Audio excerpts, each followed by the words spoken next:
What's up, folks? Spiderfly back again on the World Wide Web. Look what I got! Look what I got in the mail.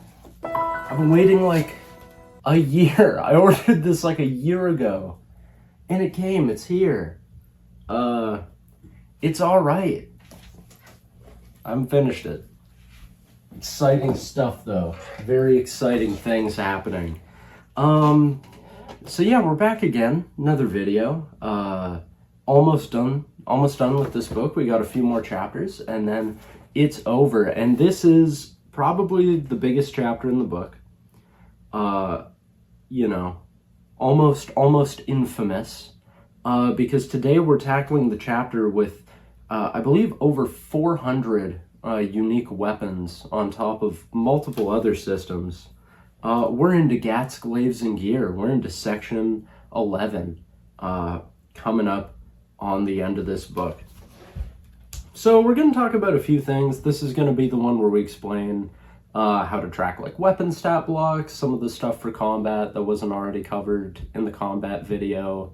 Just going into more depth. Vehicles, drugs, meds, all the good items. Basically, this is all the items in the game in one chapter.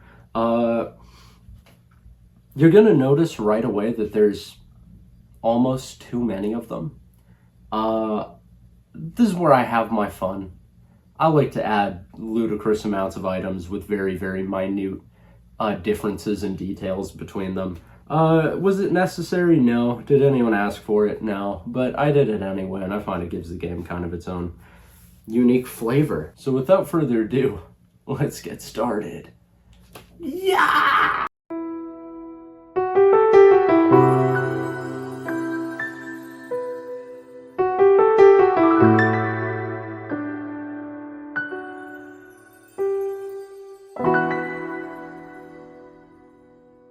Okay, so first things first, what do we got?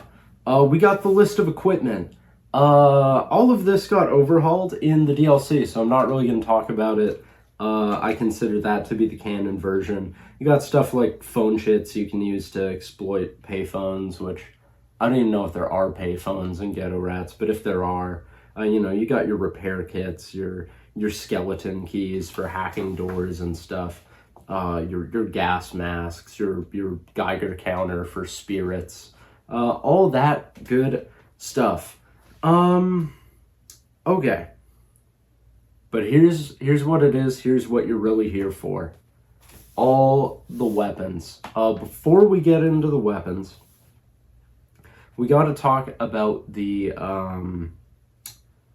essentially the legend of what different things mean. So it could be that weapon there. It could be this weapon beside me. It could be that weapon down there. You're just seeing a bunch of characters and numbers and letters. What does any of it mean? How do we translate that? So we're gonna go through the list. The first one, number one, we've got ACC or AC. AC stands for accuracy.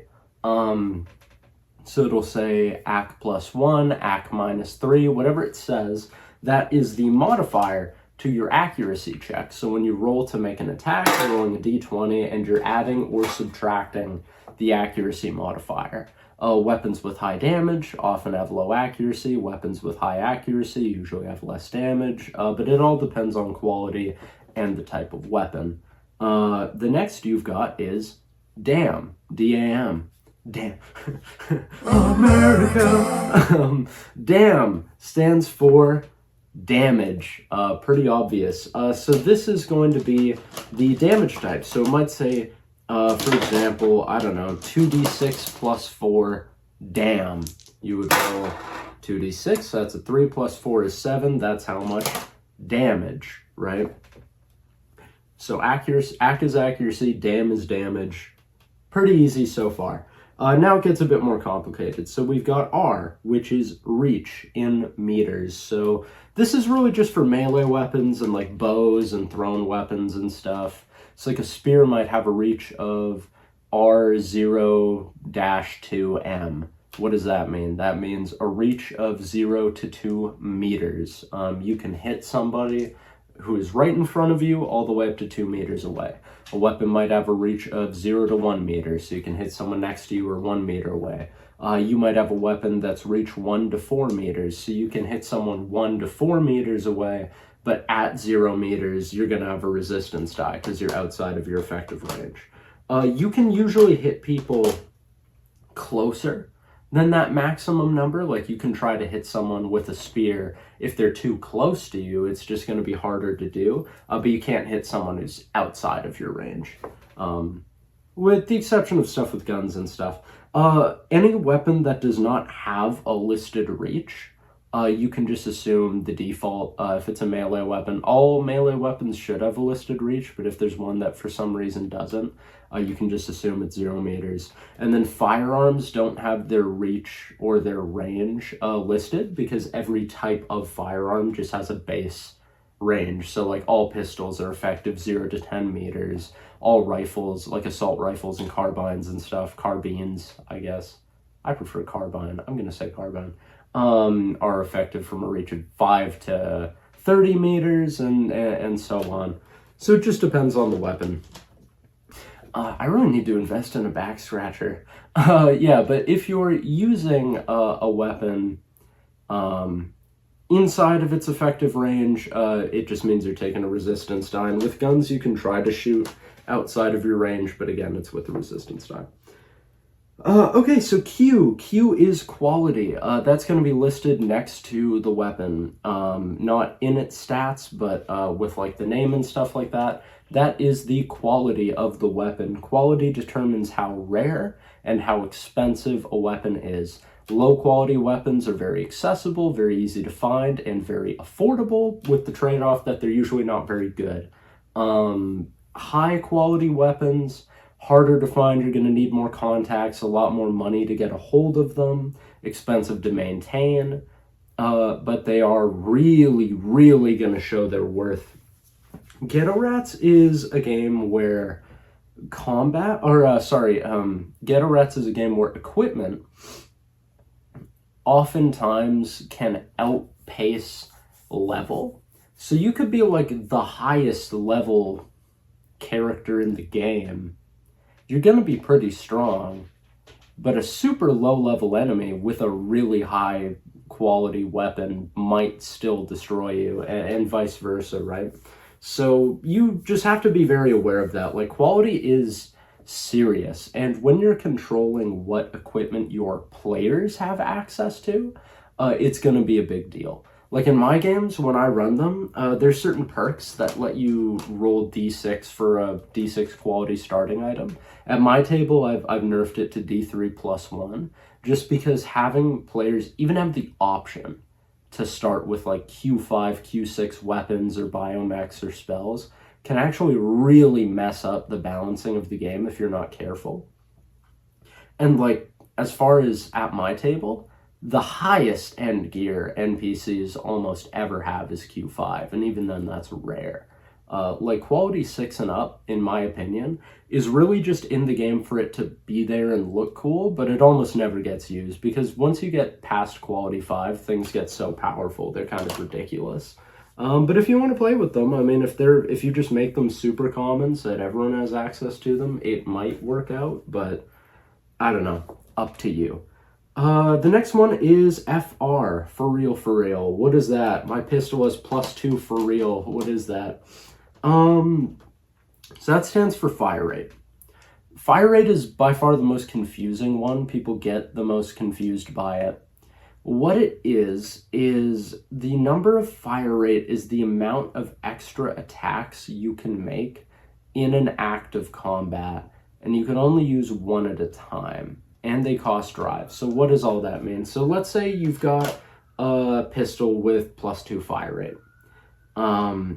Twice during an act of combat, you can spend a fire rate to make 2 attacks on the same turn. They both cost the same amount of drive. You can only do it twice per act. You can only do it one at a time, but it's just extra attacks you're able to do. So +2 fire rate is +2 extra attacks you can make. It's a little confusing. But once you get used to it, it makes a bit more sense. It can be a really, really big advantage potentially. It's not as good as some of the other unique properties weapons can have, but it's kind of a fun one. You get to make extra attacks. If you want to streamline it and you don't want to have it be that tedious, you can have fire rate be free attacks you can make at no drive cost, but it's for the entire combat maybe. That could be easier, but in the game it's just if you have +2 fire rate, that means at any point during this act you can make 2 additional attacks on your turn. Can't do more than 1 in the same turn. I don't know if I've made it any less confusing, but maybe I'll do a combat video where someone uses a weapon like that. It might make more sense. Okay, the next one is AS, attack speed. Attack speed is just how much drive it costs to use a weapon. So if a weapon has an AS of 1, attack speed 1, it costs 1 drive every time you make an attack.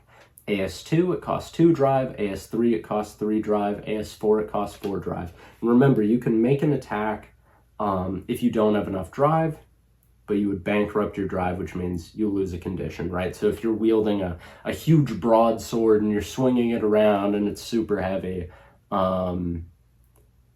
you know, you can still keep swinging, but you're going to tire yourself out. You're going to burn through your drive really fast. Whereas if you have some kind of like rapier or something like that, it's going to be a bit easier to control.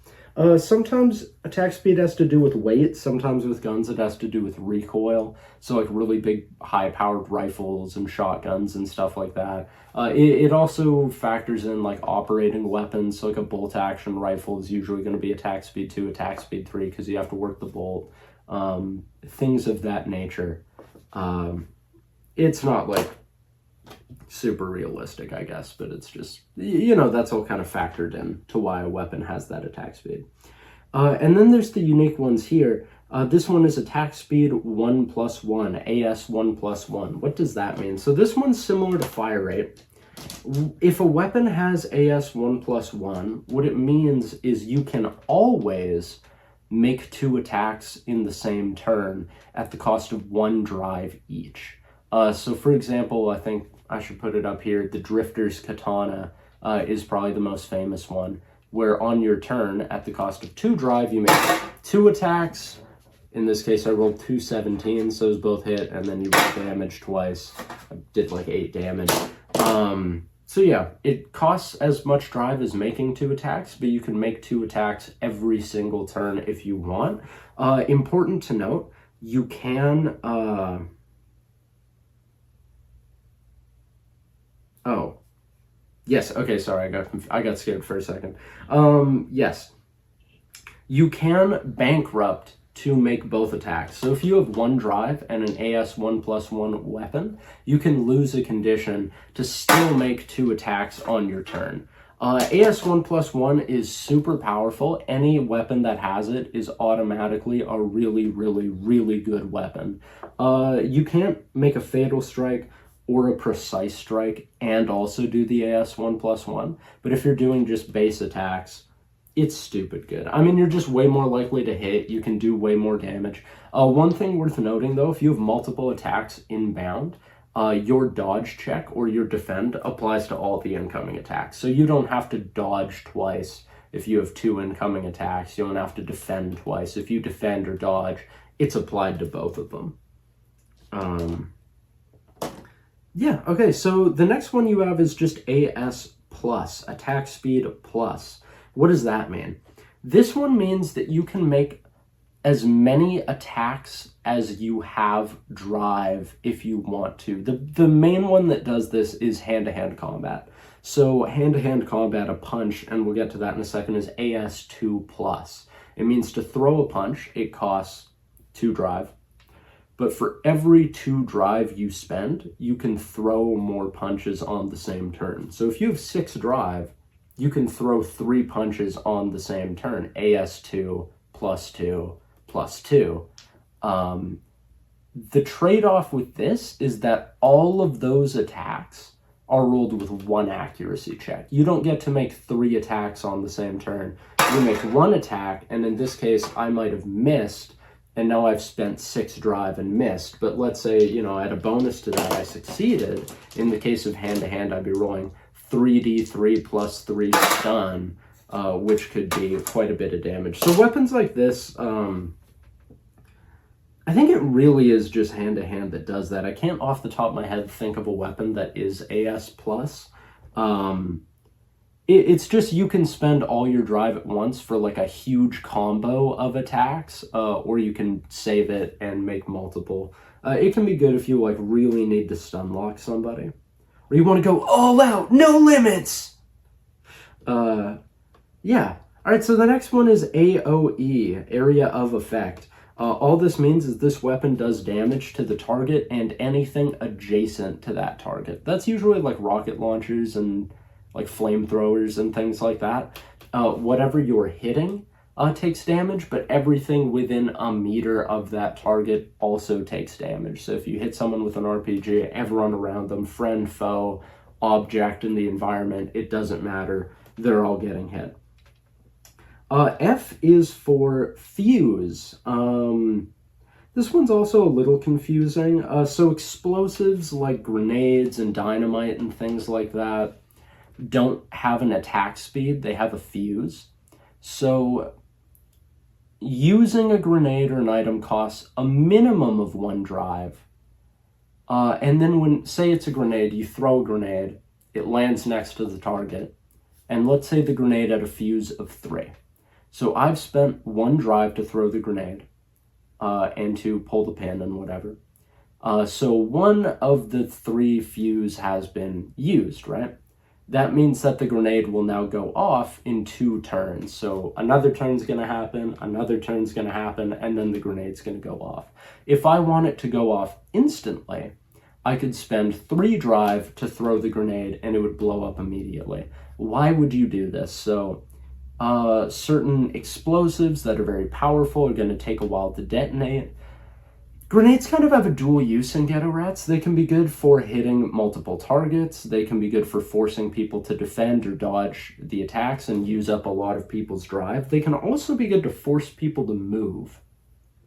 So if I have a group of enemies clumped together and I just want to spend all 3 drive to have the grenade go off instantly and throw it and hit all of them, that's all well and good. But if I have a person who's really scary, who's in a really advantageous position, and I want to force them to move, I could throw the grenade next to them, but leave it so they have a chance to move out of the way, and it can flush them out of cover and things like that. Because they might have to say, it's not worth me taking this damage, or maybe they decide, I'll just wait here and defend against the damage. It just gives you more options. Yeah, but it's turns before detonation or the cost of drive to detonate it immediately.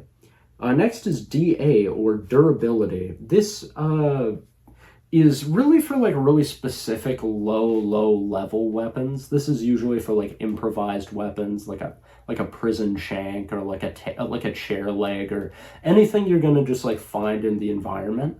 And all it is it's how many attacks you get before the weapon breaks. If you want to do a super hardcore game, you could make it so every weapon has a durability that you have to be repairing constantly. I find that the durability system, like with performance, is fine enough. If you roll a nat 1, you roll and see if your weapon breaks or not. But, you know, if for whatever reason you want to lean more into durability, you can. It's not a thing that comes up a whole lot in the game. But yeah, you know, it's in there if you need to use it. FS, that's Fatal Strike. So generally, the only time you're going to see this in a weapon stat block is going to be like ×3 FS, which just means this weapon does triple damage on a Fatal Strike as opposed to double damage on a Fatal Strike. And if you combine that with certain perks and stuff, you can pretty easily get to like 4 times damage on a Fatal Strike. So you see a lot of weapons with really low damage, but then a triple Fatal Strike bonus. And so if you're doing Fatal Strikes, you can do ridiculous amounts of damage. But usually they're pretty weak to begin with. Another one you're going to see that isn't in here is ×2T or X2T. That just means ×2 trauma. This weapon does times 2 trauma whenever it does trauma. So the next one is stun. Stun is just stun damage. I think we talked about that in the combat chapter, but for a quick refresher, for every point of stun damage, you subtract 1 point from your target's drive, and if they're out of drive, it is dealt as additional damage. So let's say you have a weapon that does 2d6 plus 1 stun damage, or no, I think it would be 2d6 damage plus 1 stun. So 2d6 dam plus 1 stun would be 2d6 damage, so 4 plus 1 stun. Pretty straightforward. Okay, almost done. The next one we have is pen, P-E-N. What does pen do? Pen stands for penetration. It just means that any weapon that does pen does double damage against armor. So for hard armor, it does double damage against that armor, and for soft armor, it just goes right through soft armor. This is usually for like certain bows, certain swords, certain knives, certain calibers of ammunition are all going to be better against armor. It's armor piercing, effectively.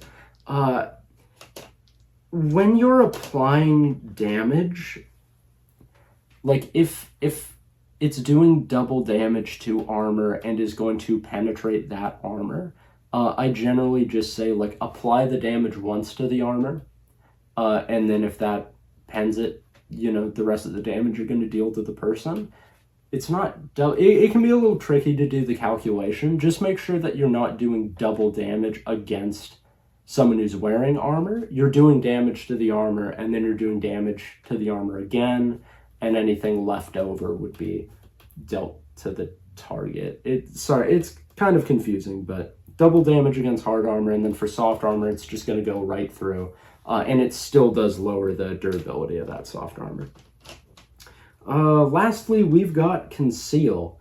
All that conceal does, if a weapon has the conceal bonus, is sorry. So the way it works is if you're trying to hide a weapon on your person, you have a -2 to conceal that weapon for every slot it is above 1, a slot being the size of the weapon. So if I have a 3-slot knife, I would have a -4 to conceal that. If I had a 7-slot sword, I would have like a -12 or something like that to conceal that weapon. Certain weapons are going to have a plus to their conceal, so certain 1-slot pistols, it might have +4 conceal. It just means you have a bonus to concealing it. And then usually you're rolling like reflexes or something like that to sneak the weapon in, plus or minus the size, and then usually you have someone rolling to see if they can spot it. And then it says this earlier, I think, but the general rule of thumb is any weapon that is 5 slots or lower, you can conceal on your person. Any weapon that is bigger than 5 slots, you can't carry around without it being like visible. You can't just hide it in your jacket or in your waistband or something like that. Okay, so now we're into weapon costs. I talked about this a bit before. So every weapon has a quality of 1 through 7, like all the stuff in the game. Quality 1 weapon costs $100, quality 3 costs $800, quality 7 costs $10,000, right? And if you're using the black market generator, then, these prices are going to vary. They're going to move around. For firearms, so how you want to run weapons in your game is entirely up to you. If you want to go for something more like Shadowrun, maybe melee weapons or something that like really eccentric specialist characters only use. Maybe melee weapons, hand-to-hand combat is not super common. Maybe it's 50-50. In my games, I tend to lean towards most people having melee weapons and bows and stuff like that, and then guns being fairly expensive. and kind of hard to find. So low-end guns like Quality 2, Quality 3 firearms are what's mostly in circulation, and then anyone having access to anything higher is going to be harder to find. How do you run that? What I usually do is, depending on the city, I kind of have a system for like different cities have different access to weapons. So the base one is if firearms are common, they're going to be the same price as their quality. If firearms are rare, they are going to have the availability of their quality. So if you have a contact that can get you Q3 and under weapons, they can get you Q2, Q3 firearms, but those weapons are going to cost the price of the quality above on the black market. So if you want to buy a Quality 3 pistol, you need a guy who can get you Q3 weapons, but it's going to cost as much as a Quality 4. Quality 4 is going to cost as much as a Quality 5. And then if you want to make it a bit more simple, but also more expensive, you can just say it's doubled. So a Quality 3 sword might be $800, a Quality 3 pistol might be $1,600, a Quality 4 club might be $1,500, a Quality 4 pistol is going to be $3,000. And then for Quality 7, it would just be doubled either way. So $20,000 for like a rocket launcher or something ridiculous like that.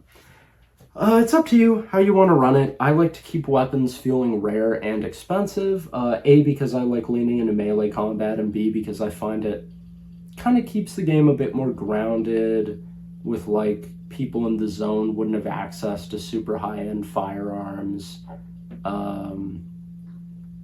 Also keeps like some of the really scary weapons from just showing up and ruining everyone's day. And it also just helps it feel a bit more post-apocalyptic if it's like common for everyday people to carry like swords and clubs around, but firearms are kind of scarce. Okay, so from here we go into the bullet hell section. So the reason that this exists, it's a bit of a relic. Originally, every firearm had its stats, but they didn't include it wasn't a full stat block. And the reason it was that guns, every firearm would usually have multiple calibers of ammunition it could be compatible with. Kind of like what we see in real life. You have like the Desert Eagle, for example. There are 357 versions, 44 versions, the 50 AE version, whichever knows. And that was kind of the mechanic I was going with, was the idea that you would take a type of weapon, choose the kind of ammunition you wanted, choose your attachments, apply your stat bonuses, and you would build a weapon from the ground up.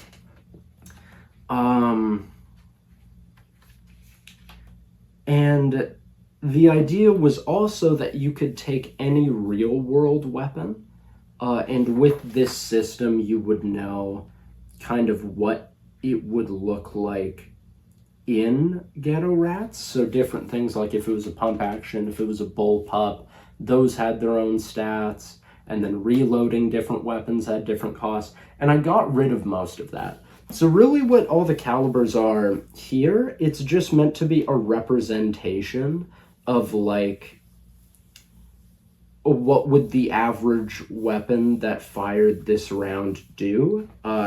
You don't apply it to like any of the finished weapon stat blocks or anything. It's kind of just meant to be like a guide if you're making your own weapons and stuff like that. But I wouldn't worry about it that much. There's different types of arrows and stuff that are listed. You don't really have to worry about that either. You can just take the stats at face value. Okay, last thing we gotta do before we get into the firearms is Dukes Up, the brawling system. How does brawling work? I'm not sure I've talked about it yet. So when you're doing brawling, what you're doing, the whole idea behind the hand-to-hand combat was that every person is going to fight differently based on their training and their life experience. Just because you have never trained in a martial art doesn't necessarily mean you don't know how to fight. There are lots of people who've been in a ton of street fights. They don't have a lot of technique, but they do more or less know what they're doing, fighting people at their own skill level.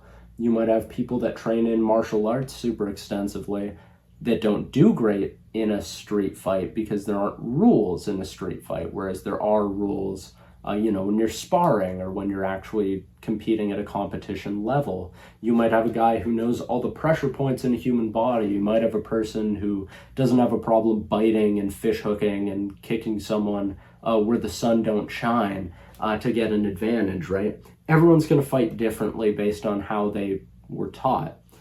So the way it works is when you're throwing a punch or a kick or a headbutt, the cosmetic of it doesn't really matter. When you are brawling, you are rolling a d20 with a +1 for every 2 points in your highest stat. So if my highest stat was reflexes and I had 6 reflexes, in hand-to-hand combat, I would have a +3 to my accuracy. If I had 8 book smarts, I would have a +4.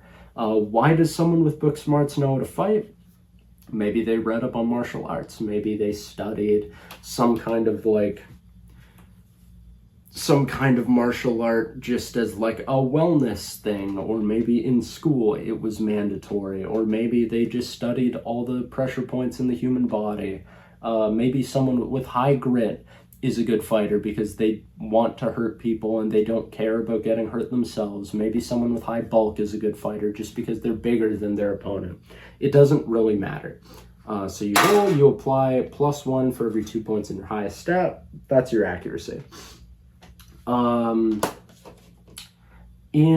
When you're brawling, you do d3 damage +1 stun, and then you add +1 damage for every point in muscle. So if I had 2 muscle, that would be 5 damage +1 stun. And then, as we talked about before, this is an AS2+ attack. So if I had 6 drive, I could spend that 6 drive to roll my attack. I have 6 reflexes, so that's a 16 to hit, and I've done 3, 6, 7 damage +3 stun. The rule is 1 stun for every damage die you roll. It's got a reach of 0 meters because you're kicking, punching, headbutting, throwing elbows. Yeah, pretty straightforward. There's also mechanics for grappling. In grappling, it's basically an opposed skill check, and then if you grapple someone, they can't move, and all their skill checks and attacks are made with a resistance die. The only way to get out of the grapple is to, you know, roll that opposed skill check again to try and break out of it, cost drive whenever you do it. That's the slip action.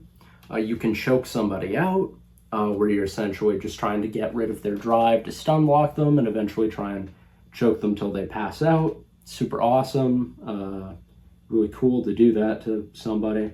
There's biting words, where you can insult somebody in order to make them pause in shock as you say something very hurtful to them, and then you can press your advantage. And then there's stuff for improvised blade, improvised club. So like you can pick up a pair of scissors, take a broken bottle, a box cutter, and hit somebody with it as a makeshift weapon in an emergency. Maybe in the middle of a fight, you grab a brick and just smash it over somebody's head.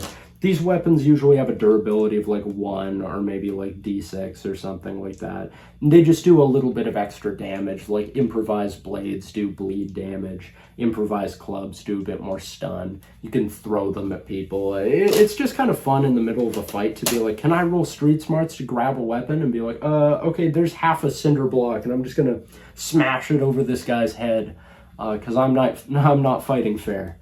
It can really make just like brawls and stuff like that feel a lot more brutal without necessarily escalating into a full-on combat. The next one we have here is a finisher. My friend pointed out to me that a finisher is low-key just the exact same thing as a choke. So I'll probably do a rule set in the next like update or whatever to just combine them into one move. But as of right now, finishers and chokes are basically the same thing. It's just different stuff you can do.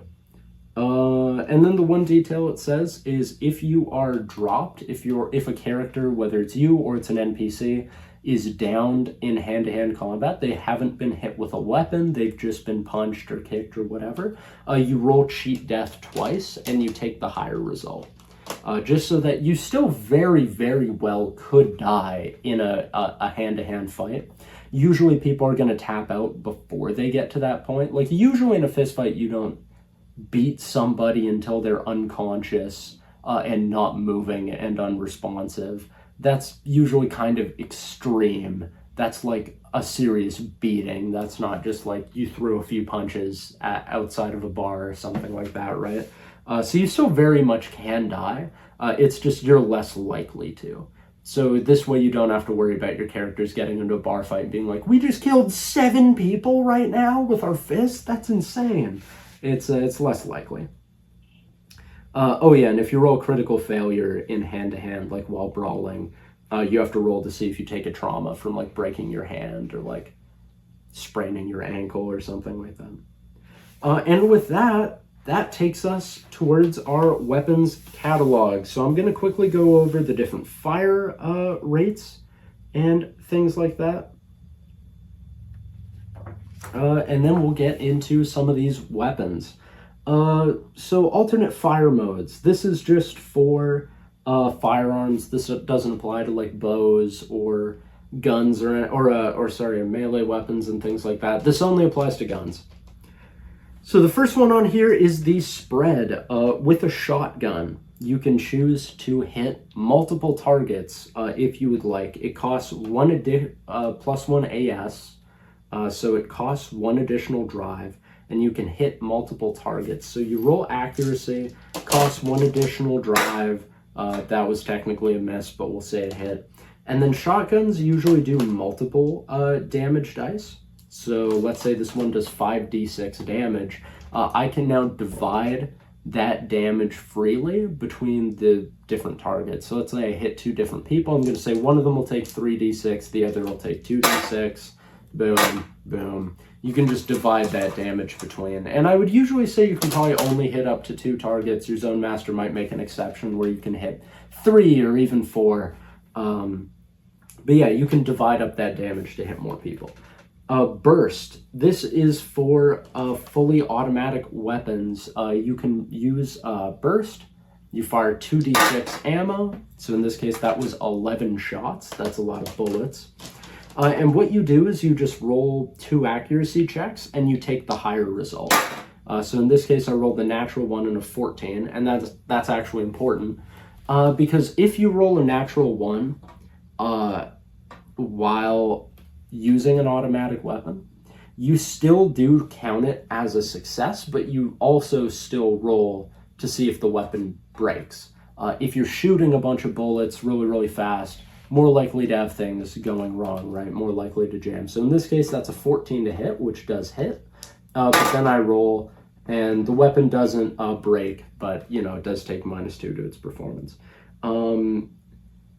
Yeah, this is just like the whole reason you use automatic weapons is you are way, way, way more likely to hit just because you're shooting way, way, way more rounds.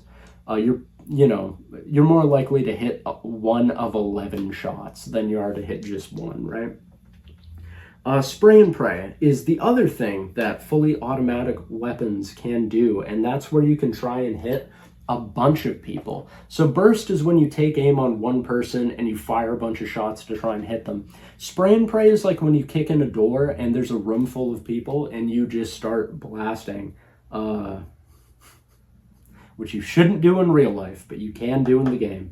And the trade-off with this is you roll 1d6 for every target you are trying to hit.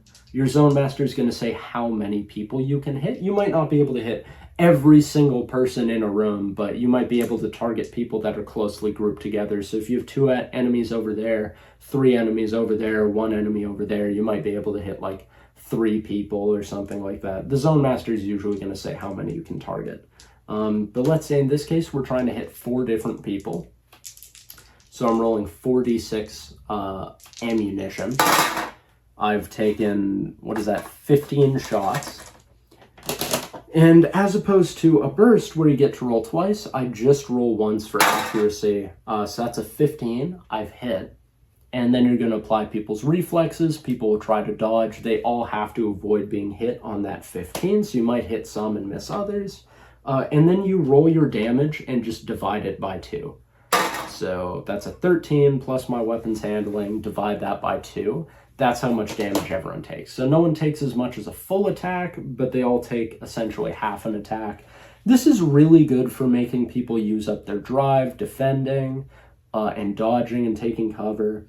This is really good for whittling through like soft armor. If you have a bunch of guys in like leather jackets and stuff like that, this is an easy way to just wipe everyone's armor out. And with some weapons that just do obscene damage, it doesn't even matter that it's half damage. Like, you can end up dropping multiple people super easily. The last one you can do is suppressive fire.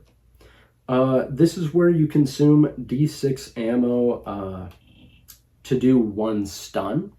And you can do this a bunch of times. So let's say I have a pistol, I'm rolling 3d6 to just put a bunch of bullets at somebody to try and like pin them down. I'm not actually trying to hit them, I just want them to stay out of the way. So I'm rolling just a regular attack. In this case, that's a 19, so it is successful. And I'm burning up 3d6 ammo, so that's going to be 11 shots. And I do 3 stun. I don't actually do any damage, I just do 3 stun. And if that stun locks them, they might take 1 damage from like a fragment hitting them. And the last little note here is just that attachments are only included in the stats of a weapon if they are named in the stat block. So if it doesn't say that this rifle has a stock, the stats you're reading are that rifle without a stock. So you might want to put a stock on it. If the stats of a sniper rifle, if it doesn't say there's a scope in that stat block, that is the rifle without a scope. You're going to want to add a scope to it. If these are the stats and it does say it has a stock, well, the stats are going to change if you take the stock off. And we'll get later into the video into weapon customization. But customizing weapons is a huge part of the game. You are able to take basically any weapon in the game and transform it into any other kind of weapon. You can take pistols and put stocks and extended barrels and automatic conversions on them to make them into these weird pseudo submachine guns. You can take rifles and saw down the barrels and take the stocks off to make them better at short ranges. You can take shotguns and put, scopes on them to try and turn them more into rifles. You can do all kinds of crazy things to modify the stats. So now we'll get into weapons. I'm just going to take a few examples and break them down, kind of what they are, why they are, just so you can get kind of an idea, and then we'll move on. So let's get into that now. Okay, so first things first, let's take a look at some of this equipment here. And obviously, I've said it before, I'll say it again. So much new stuff in the DLC as far as weapons. Looking through, we got our handguns. How many pistols in the game? I think in the base game, there's something like 150 pistols just in the game. It's become a bit of a running joke at my table whenever I had new equipment. They're like, let us guess, another Q3 pistol? And I'm like, no. And they're like, oh, another Q1 knife with street smart scaling? And I'm like, yeah, okay, you got me. You got me. Sorry, I only have so many ideas. But there's all kinds of things in here. Handguns are great because they usually have low attack speeds. They have like still crazy damage a lot of the time. But the best thing about handguns is they are small, so they don't take up much of your inventory. And more importantly, you can bring them pretty much anywhere without any issues as far as concealing them. Having an assault rifle is awesome on paper, except you can't bring it anywhere because it's illegal for you to have it and everyone can see you openly carrying it around. Handguns are readily available, they use affordable ammunition, they are easy to carry, easy to conceal, easy to replace, easy to dispose of, and still punch way above their weight class. So as an example, we could take the Glenfield Gen 3. It is a 380 polymer American manufactured handgun with a high capacity and high fire rate.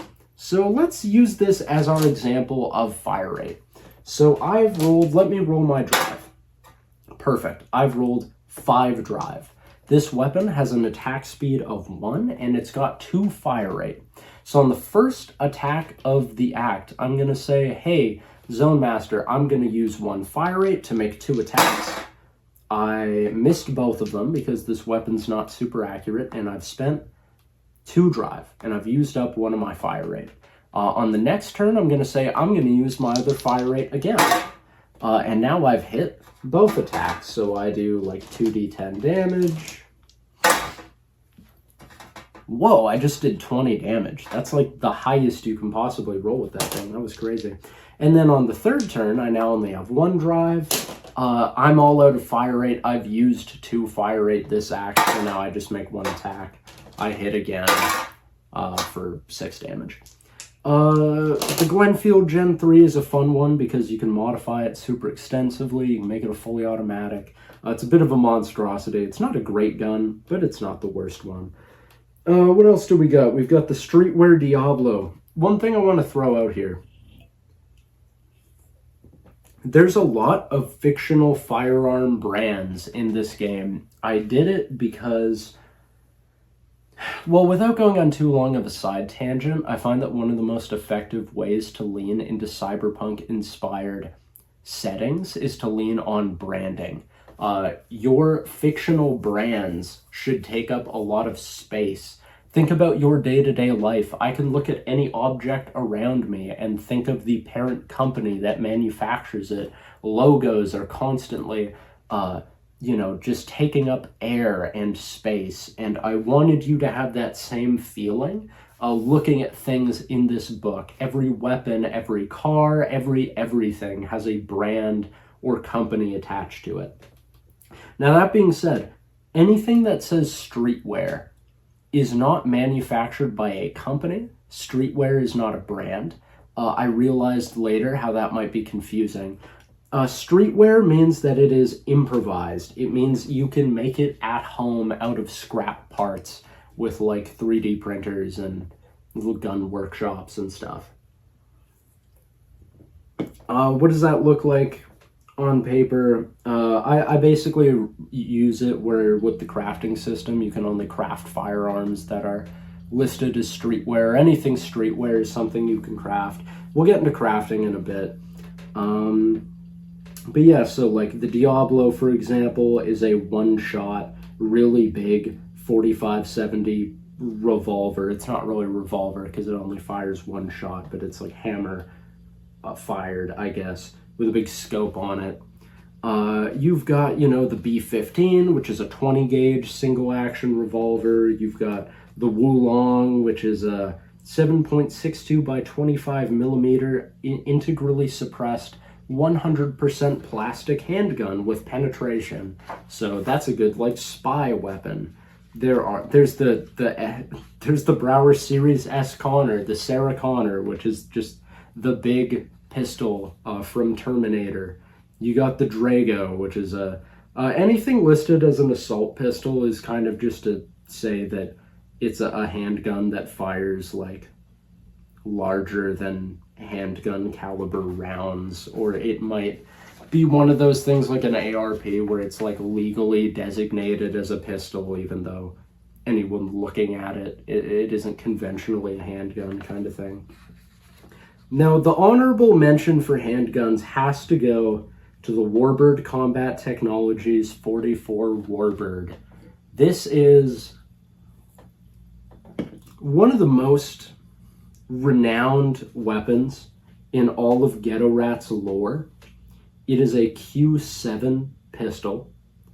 This has been the weapon that every Ghetto Rat has aspired to wield, and I think in all the years of running this game, I think 2 people have ever gotten the chance to use it. One person was able to buy 2. By that I mean player character. In the whole time I've run the game, never got the chance to use them. There was one party NPC who had one, barely got to use it. The other one I got a shout out to, honorable mention, is the Sword 9mm, made by Sword Security Solutions. This is like the quintessential Ghetto RATZ firearm.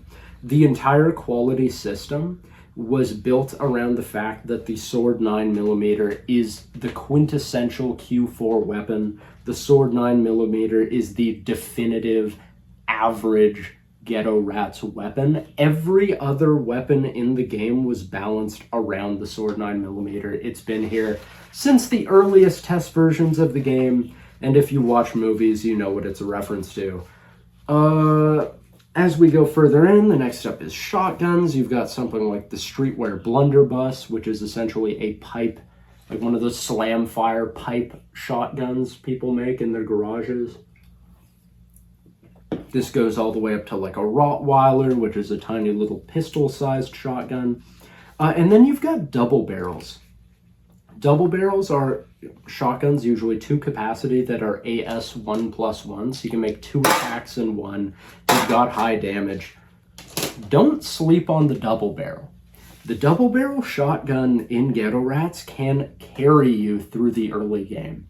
When you are at really low levels and you have no money, getting your hands on one of these, they can be terrifying. And when you are balancing encounters, when you have some early game combats you got to prepare for your party, throw a guy into the combat with one of these and watch how scared your party gets. I'll take one as an example. What's a good one? Oh, goodness. The Broward Dumont. What is that? That's 1 hit, 1 near miss. And that's, what is that, like 15 damage? Imagine if both of those had hit. That could have instantly killed somebody. You know what I mean? Good at short ranges.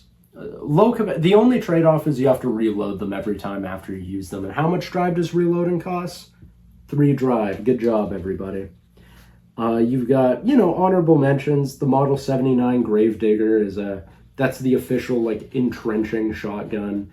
You've got the Navajo Arms Striker, which is like that's like the what's it called?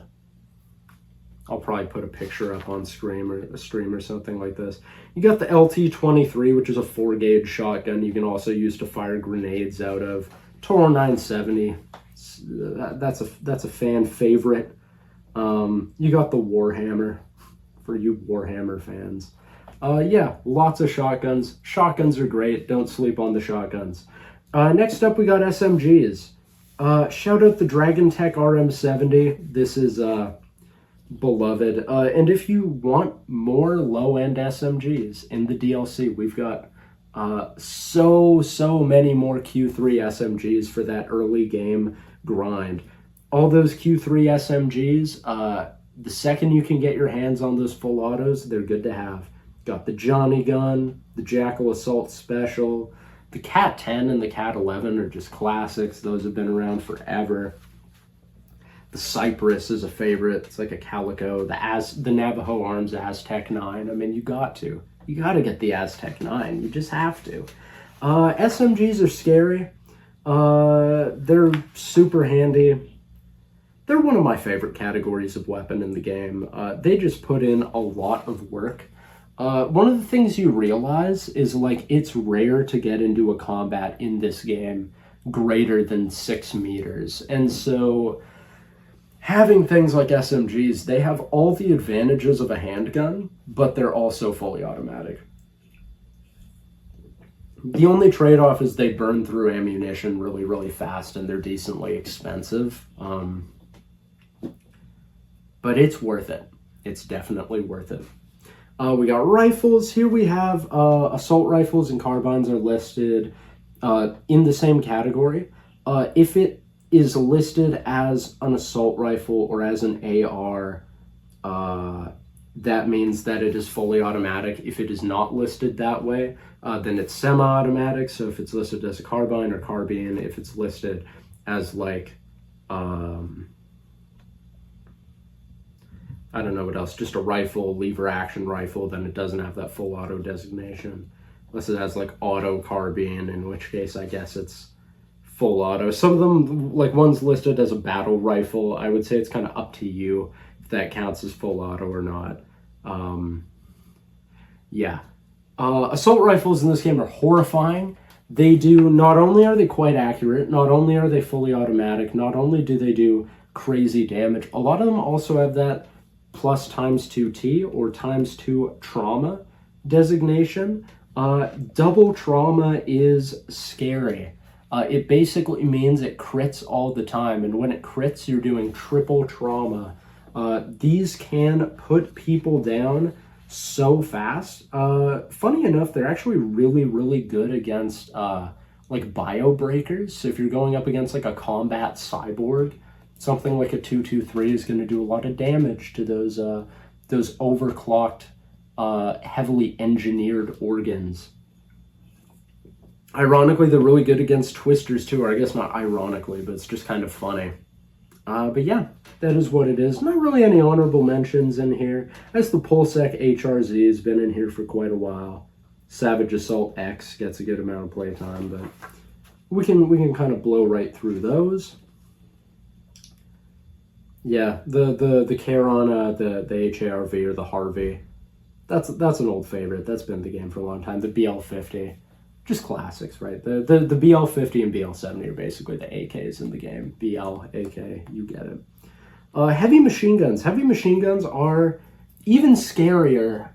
They're horrific to go up against, and in the DLC it also introduces a Q3 heavy machine gun. That's been getting a lot of use in my games lately, because the thing is, right, you can take those quality 3 weapons and then add a ton of attachments to them, and all of a sudden they are kind of going toe-to-toe with higher quality weapons, right? So you've got these. Some of them are so big you would need basically to mount them. They're not really realistic to carry around. Then you get into the sniper rifles. Sniper rifles don't get a lot of use just purely because, purely just based off the fact that you're rarely within those ranges where they're effective. You kind of really need to like coordinate a plan to have a designated sniper in order for it to be worthwhile, or you would plan an entire mission around the idea that you're gonna have a sniper for it. They can come in super, super handy, and when you have them, very powerful, very scary. When you go up against them, really scary as well, but very situational. Shout out to the Streetwear Rabbit Angel. This is an anti-aircraft, anti-tank rifle, which you can manufacture at home. Pretty good stuff. Keep an eye out for that one. You get into rocket and grenade launchers. You got the Fat Ivan, the Bison, the AWX. Pass the aux, brother. Yeah, big boom. Makes a big boom. What more could you want? You don't want to be too close.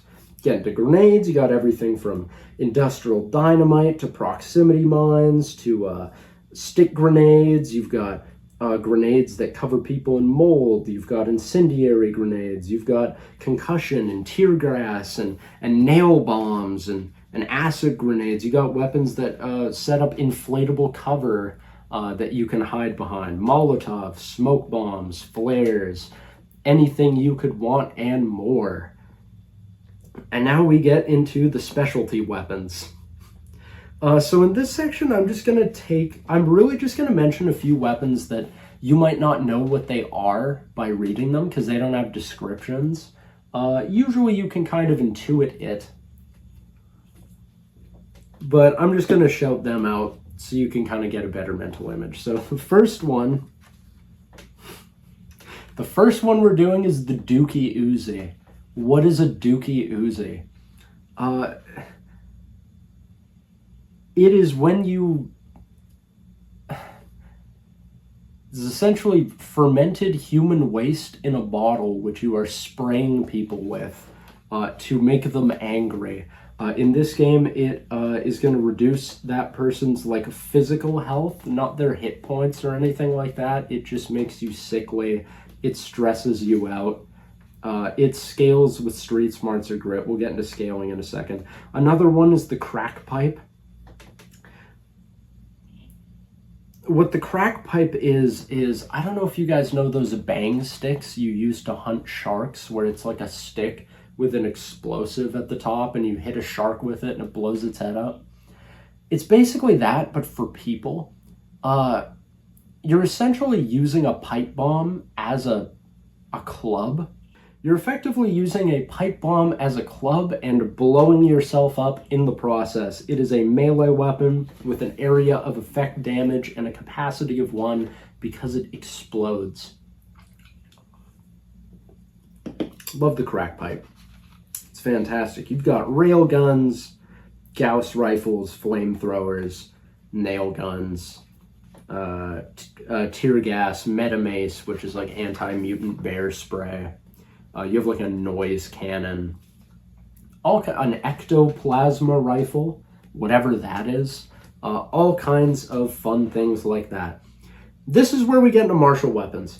Martial weapons are different from regular weapons because on top of scaling with weapons handling, they get what is called secondary scaling, and that's also true of some of the specialty weapons as well. So we're going to take an example here. The River Runner's Spear Gun. This is a spear gun. You can use it for, I don't know, shooting fish or whatever. Now you can use it against your enemies. The River Runner's Spear Gun has 2 stats next to it.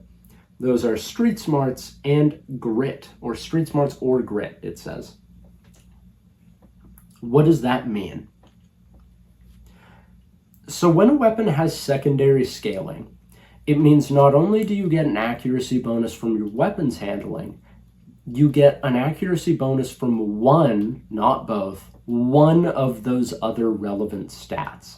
So since the spear gun scales with street smarts or grit, I would get +1 accuracy for every 2 points in whichever stat I have more of. So if I had 2 street smarts and 4 grit, I would get +2 accuracy from my 4 grit applied to that weapon. If it's equal, then you just pick one. It doesn't really matter. The scaling is just kind of meant to represent like what kind of person might wield this kind of weapon in combat and how would they fight with it. Tools usually have street smart scaling because the average person would be familiar with them. Really skill-based weapons might have book smarts or reflexes scaling because you might need to be a bit more trained in order to use it. Certain weapons might be better if you have bulk or if you have muscle, or grit if it's a really vicious weapon, right? Doesn't really matter. The idea with this is that at low levels, it can be a huge advantage to not be a combat build and still be able to fight. Just because you are specialized in an area, you're going to be familiar with certain melee weapons. They don't make you super powerful, but you do have the ability to fight, even if you're not strictly a combat character. The other thing is, at high levels, you can start to outperform everybody, like even firearms, because firearms only scale with weapons handling. Melee weapons scale with weapons handling and with other stats. And so if you have 8 reflexes and 6 weapons handling, you're going to have ridiculously high accuracy to the point where you might not even be able to miss unless the other person is trying to dodge or get out of the way. That can make you really scary against someone who might barely be able to get to 0 accuracy with their gun, even with all those points in weapons handling, right? So it just makes melee fighters a lot more viable. It makes them a lot more formidable. You're going to be critting a lot more, so doing a lot more trauma and things of that nature. Yeah, melee weapons are good. Bows are good. It's all good. So let's get through some of the honorable mentions. First one, the axe, the Razorback. That is an axe that scales with street smarts or muscle. It is a quality 1 weapon. A Razorback is a tool that was developed by some of the Reconstruction syndicates after the war. It's effectively like a saw blade, like a one of those like sheet metal saw, you know, the old-timey saws you would use to you know, cut down trees or for lumber and stuff like that. It's like that laid vertically with like an axe handle. The idea was that you could use it to chop or to saw, depending. It's kind of the worst of both worlds. It would be worse than an axe and worse than a saw, but with the duality of both, they would have just used it to save on materials. So instead of needing a saw and an axe, you could use both. Good for tearing down old ruined buildings and quickly erecting new ones in their place or doing repairs. The Brigadier's emergency axe is going to be kind of like a fire axe. The ISF trench spade is going to be an entrenching tool. The chain ripper is going to be a chainsaw. All kinds of things like that, all the way up to the cursed guillotine, which has weird scaling. Rare, weird scaling weapon. Pocket shock in clubs, that's going to be like a makeshift taser. Rail hammers are used for, you know, putting down train spikes and things of that nature. Nunchucks, really good early game weapon if you've got, you know, personality, points of personality. The Harlequin hammer, one of those giant carnival hammers you see in movies and video games and stuff.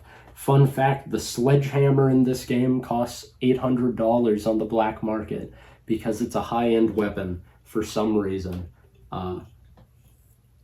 Enjoy your supreme Gucci sledgehammer, I guess.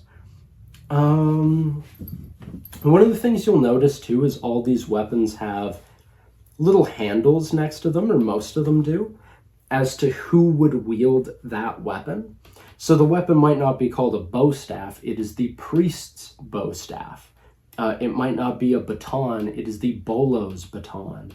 It might not be the battering ram, it is the secure attack battering ram. This is to kind of show you why these weapons are in circulation. Who uses these? Who are they for? Why are they there? And it kind of, some of them are a bit more ambiguous or just kind of for fun. But like the raiding mace implies that trench raiding is still very much a thing. So any weapon that's used for raiding is like a World War I style trench hand-to-hand combat weapon. That tells you a lot about the world. The idea that bounty hunters or bolos run around with batons, right? Tells you a bit about the world. The idea that priests, even at this point in the future, carry bow staves to defend themselves tells you a lot about the setting, right? We got the knives, the switch knife, your classic little switchblade, all the way to corpse cleaner lancets and ice picks and sickles and zombie killer knives. Shout out the UK, I guess. Meat hooks and tontos and hidden blades. You've got tons of options. I always get bullied for adding new knives. Got your spears, a swine shocker. Under spears is going to be like a cattle prod, but in this case for mutant pigs, we use to harvest human organs. You've got a harpoon, scythes. The scythe is awesome. It's one of my favorites.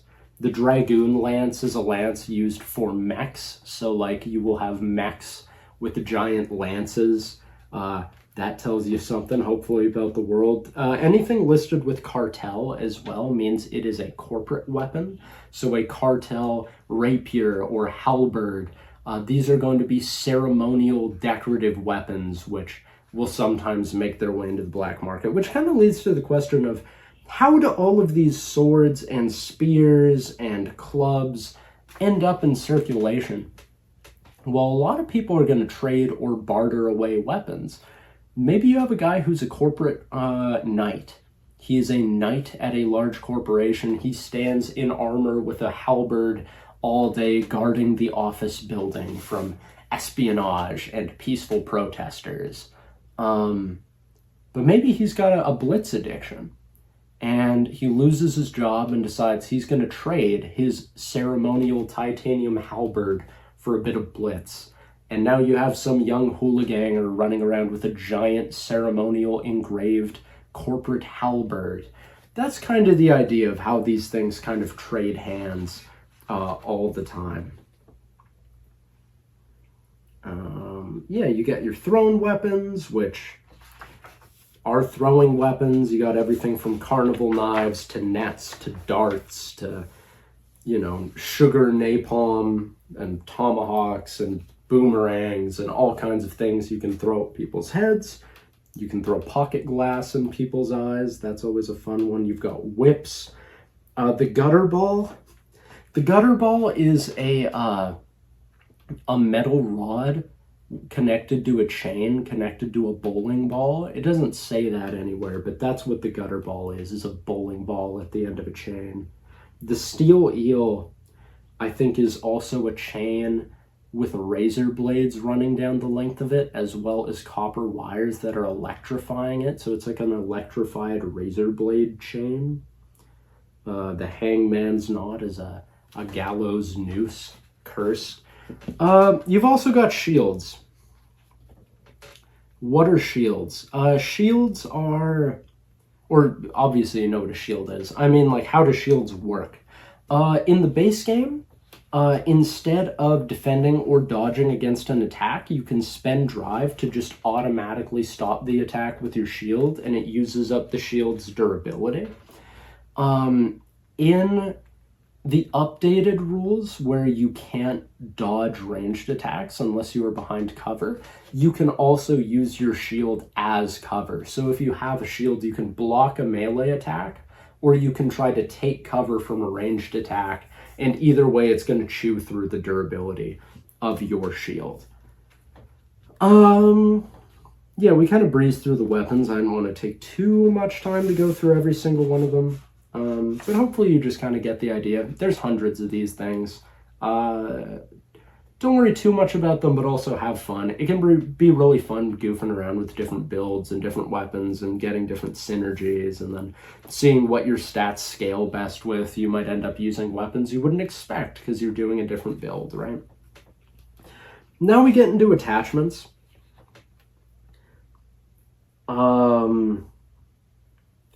Attachments are just things that you can put on your weapons, usually on firearms, to kit them out and modify them. And with these attachments, you can turn any gun into pretty much any other gun.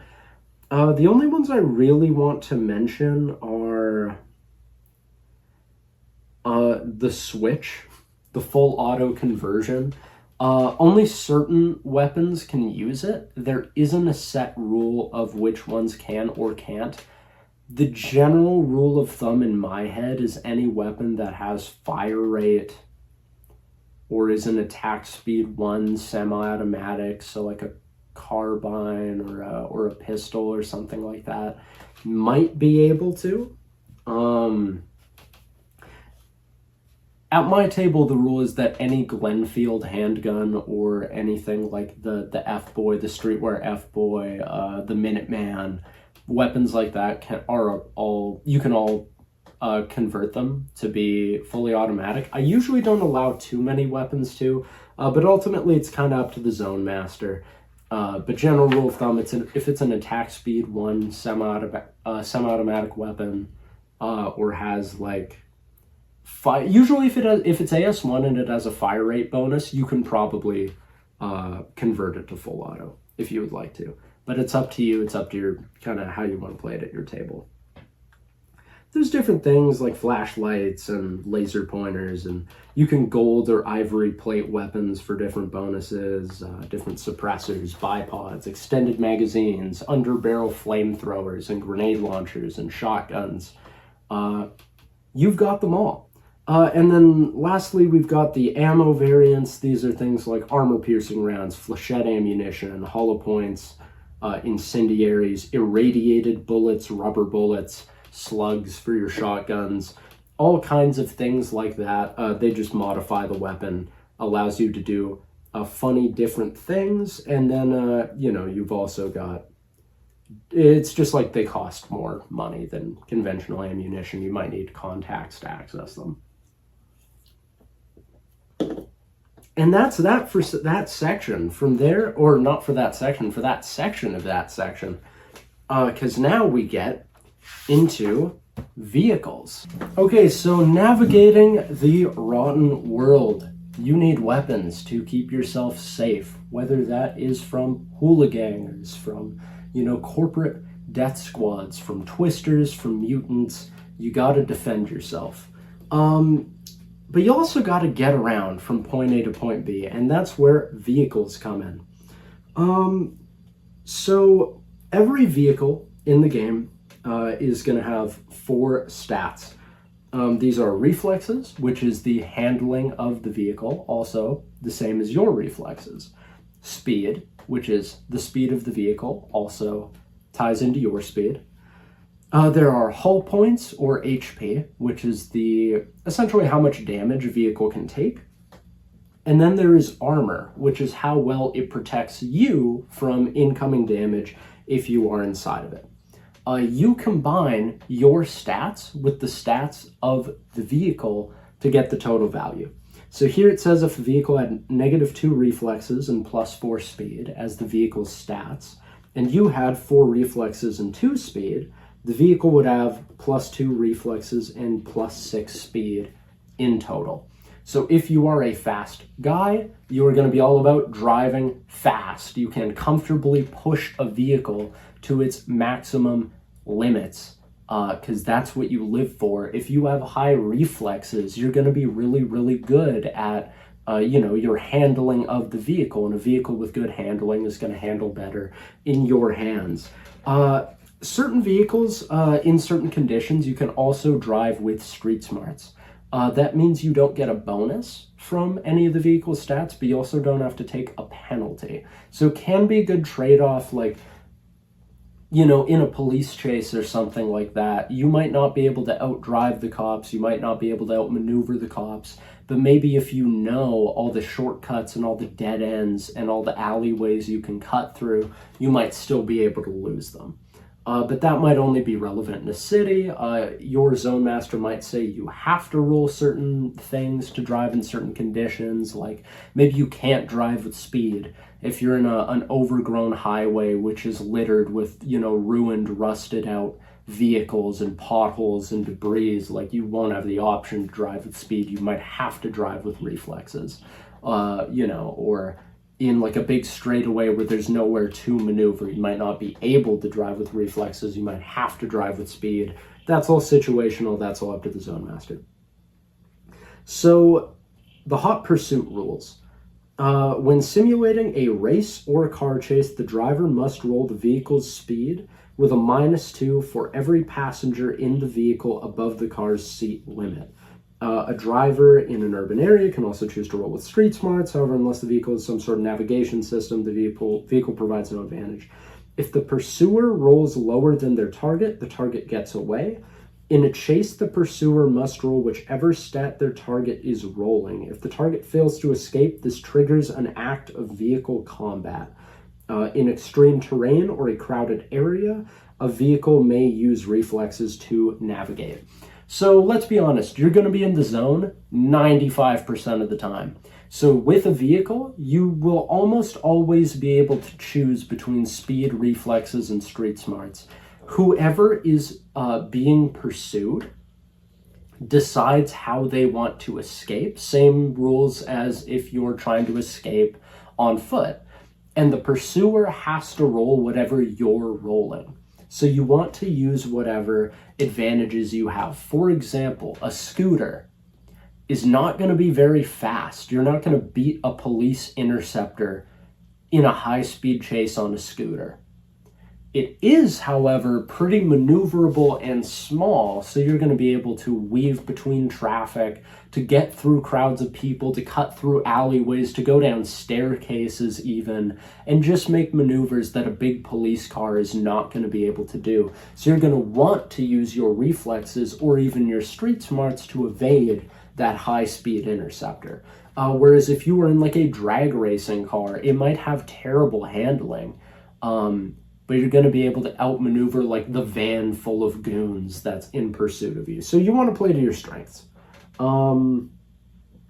Here it just has rules for racing, like not fully developed or anything. I'll probably come up with a better system in the future for like actually simulating street races.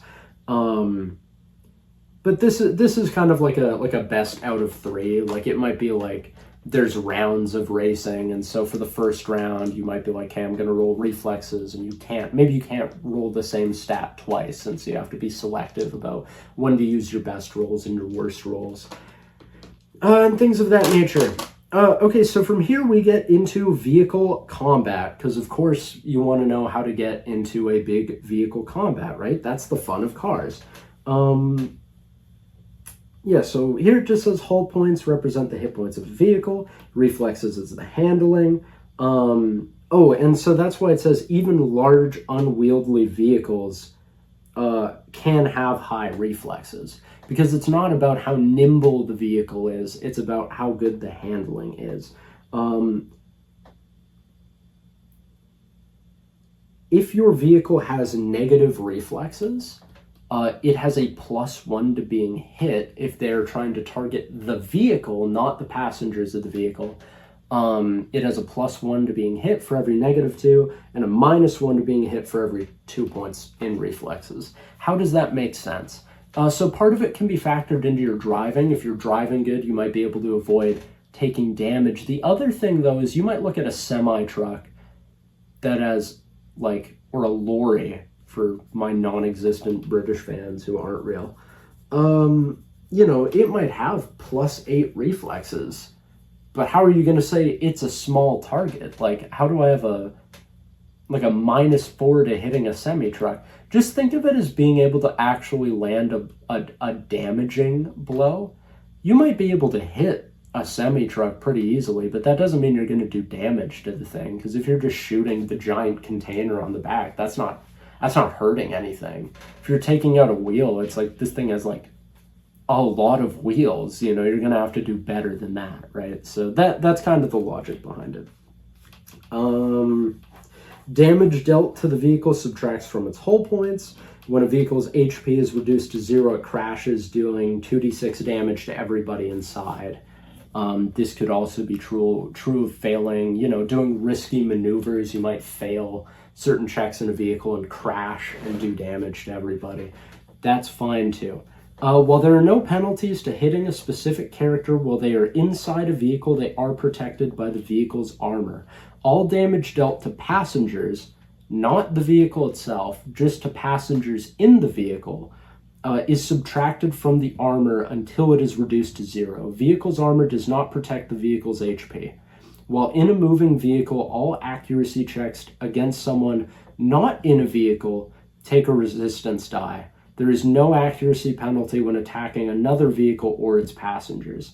So if you're in a car and there's another car pulled up alongside you and you're shooting into each other's cars, and maybe you're leaning out the car with a spear trying to get the other guys, you're throwing boomerangs at the other driver, there is no accuracy penalty.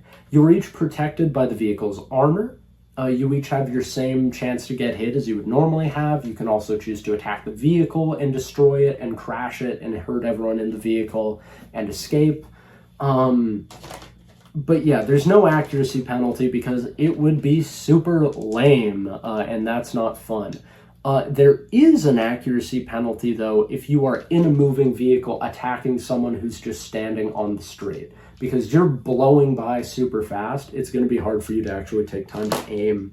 So if you're doing like a drive-by or something like that, it's going to be a lot harder to hit somebody, but the trade-off is you can pull in, you're protected by armor, let off shots, and then just escape super fast.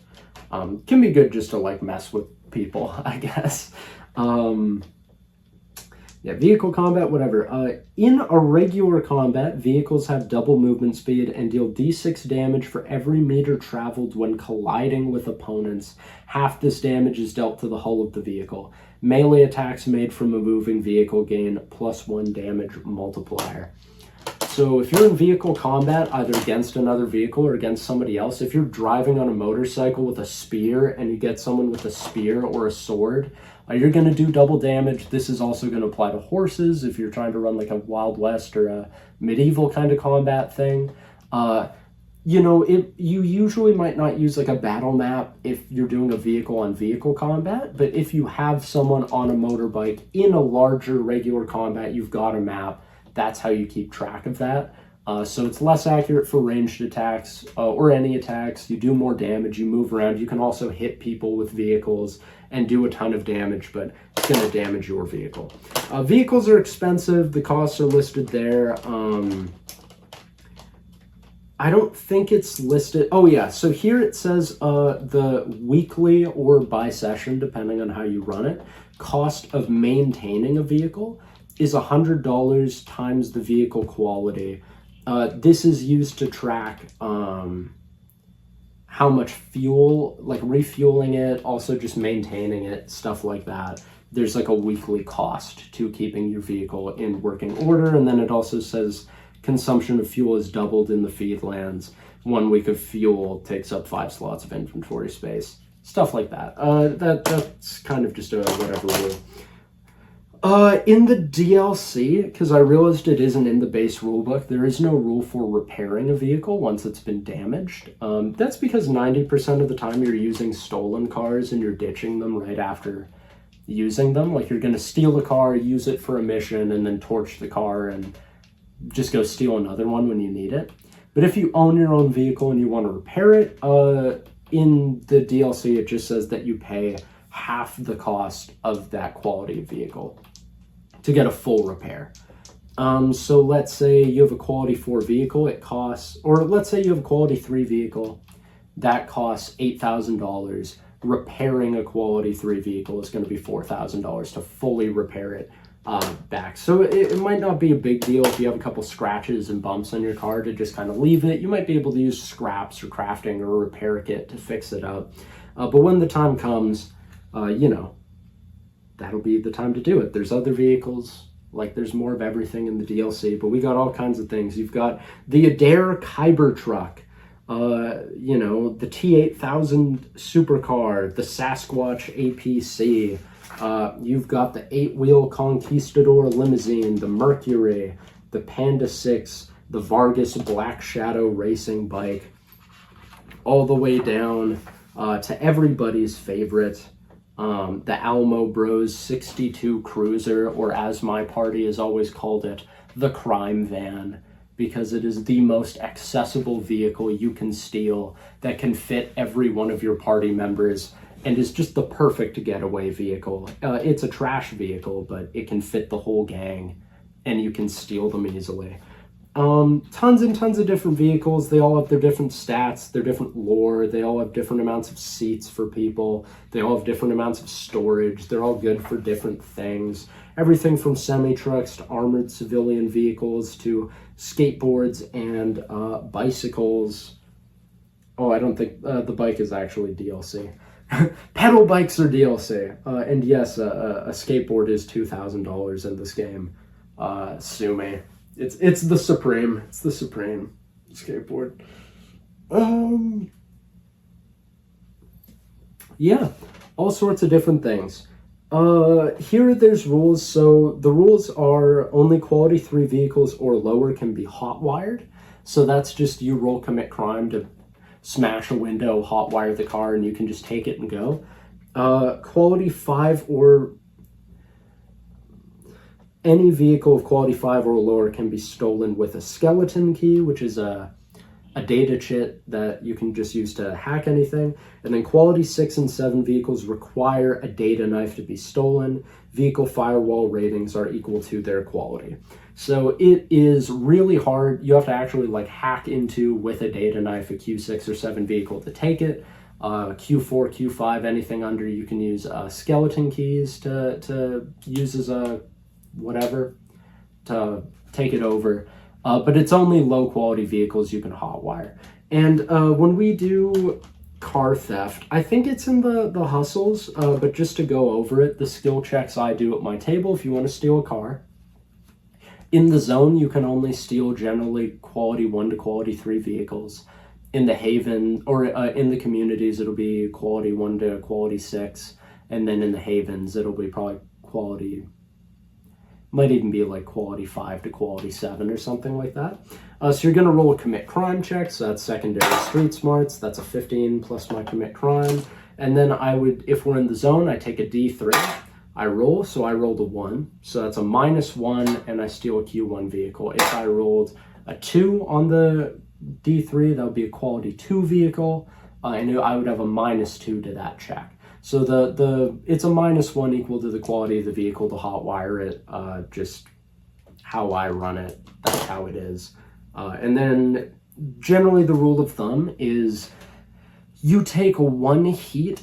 So once you steal a car, you can drive around in that car freely for the rest of the day, usually, unless there's like a heat action or something that might have the police be aware of it.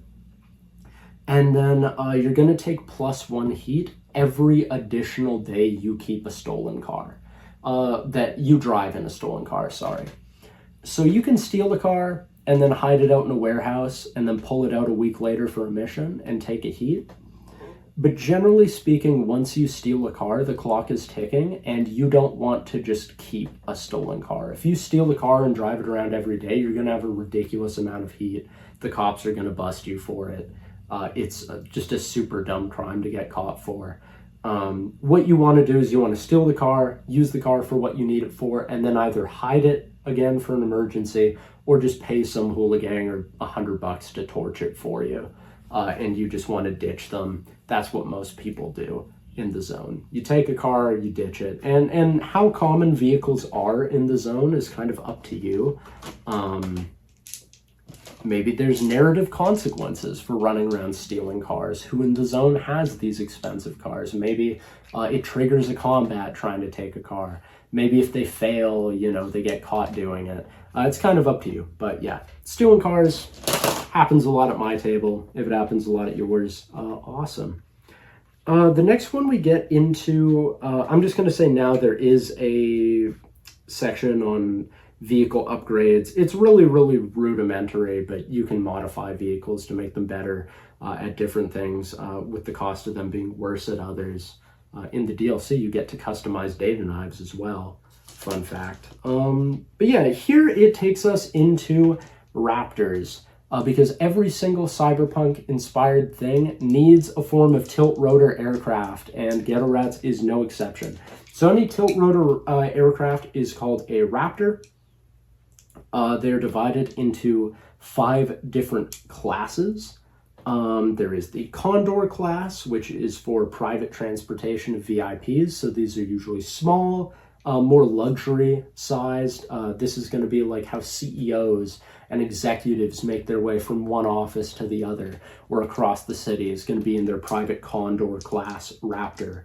Ostrich class, these are the cargo ones, so they're going to go from city to city possibly with huge loads of supplies and cargo and things for trade. They usually don't have any weapons or much armor, but they can hold a lot of passengers. Some of them are repurposed as bombers, but that's not very often. You've got Pelican class, which is transport. These are kind of like your commercial airliner Raptors. They're not very common, but they can take you from one city to another nearby city or something like that. Pretty expensive, but very quick. Owl class, that is your stealth class. These are kind of more military. And then you have the Buzzard class, which is combat. These are the ones with weapons and armor. The police or secure attack might have 1 or 2 combat class like Buzzard Raptors that they can send in with guns and spotlights to go find you, drop a SWAT team on you. That is all well and good. There's a little section here on aerial combat. It basically just says that it works the same as regular combat. The only difference is aerial vehicles attacking any ground targets have a D3 resistance die on vehicles and a D6 resistance die on civilian targets. So if you have a police Raptor come in with a chain gun on it that starts shooting and you guys scatter, it's going to be harder for them to hit you. It's going to be hard for them to hit your car. They're not going to have a problem hitting another aerial vehicle. From there, we get into the drug section and medical section. This is just for medical supplies. These are basically first aid kits, antibiotics, teas, tonics, herbs, bandages, antidepressants, adrenaline boosters. They all have a drive cost, a slot cost. a financial cost, a quality of what kind of level of medical contact you need to be able to access them. Some of them come with re-rolls, some of them can reattach limbs. Generally, you're rolling a book smarts check to use these things, and if you fail,